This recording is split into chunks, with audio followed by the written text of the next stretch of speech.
vacuum na pwede sa bahay at pwede rin para sa mga mahal nating fur babies. Napakalakas ng suction nito mga sis, kaya ang ganda talaga. Napa-order nga ako ng bagong vacuum at galing nga ito sa U1. Cordless na nga ito, kaya kahit sa ang sulok ng bahay namin ay madadala ko to. Ang maganda pa rito, merong 3 adjustable suction levels. May standard, strong at turbo.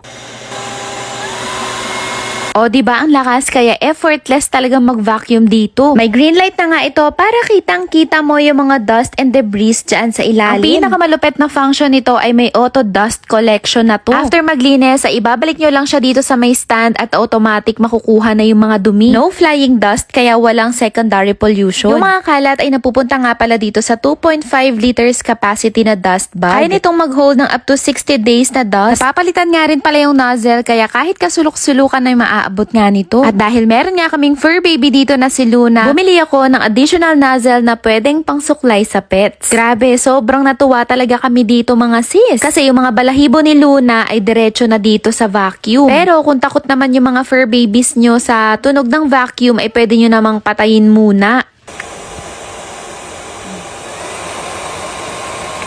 Inulit ko mga sis ha, itong nozzle na to ay separate ko siyang nabili. After naman kay Luna, sinisipag na nga rin daw si Daddy Eros maglinis dito sa may kotse. Kasi ang hassle-free talaga nitong vacuum na ginagamit namin ngayon. Yung isang nozzle nga pala nakasama ay V-shape anti-tangled rubber brush. So kapag may mga nakuhang buhok itong vacuum ay hindi siya magtatangle. Grabe, buti na lang at na-discover ko nga itong vacuum na to. Sulit talaga yung bili namin dito kasi tuwang-tuwa talaga kami lalo na dun sa may pet brush attachment. Kung gusto nyo rin, ilalagay ko na lang sa comment section yung link. O siya, yun lang. Salamat!